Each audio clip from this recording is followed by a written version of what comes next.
പാചകം ചെയ്യുന്ന ഒരാളെന്ന് പറയുമ്പോൾ ആദ്യം നമ്മുടെ മനസ്സിനകത്തേക്ക് വരുന്നൊരു വാക്കാണ് കൈപുണ്യം. What is your definition?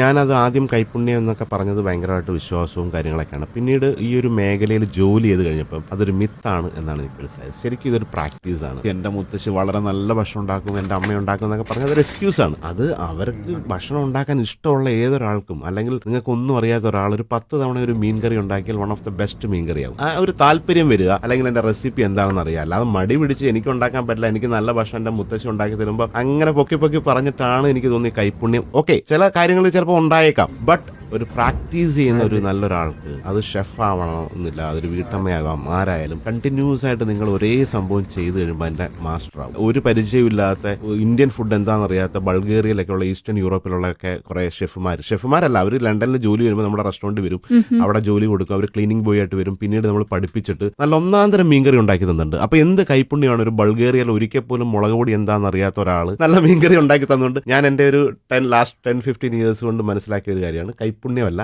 പ്രാക്ടീസാണ്. ഏതൊരാൾക്കും നല്ല ഭക്ഷണം ഉണ്ടാക്കാൻ പറ്റും. പക്ഷെ നമുക്ക് ഉള്ളിൽ തോന്നണം, ഞാൻ ഷോർട്ട് കട്ട് ഒന്നും ചെയ്യില്ല, ഉടായ്പൊന്നും ചെയ്യില്ല. അത് തേങ്ങ തിരിങ്ങണമെങ്കിൽ തിരിങ്ങിയെടുക്കും, പാല് പിഴിയണേ പിഴിഞ്ഞെടുക്കും, അല്ലെങ്കിൽ മെല്ലെ ഇളക്കി ആ 10 മിനിറ്റ് മൊബൈൽ നോക്കാണ്ട് ഇളക്കി അത് കരിയാതെ അടുക്കി പിടിക്കാതെ ഉണ്ടാക്കാനുള്ള മനസ്സുണ്ടെങ്കിൽ ഈ കൈപുണ്യം എന്ന് പറഞ്ഞ സാധനം ആർക്കും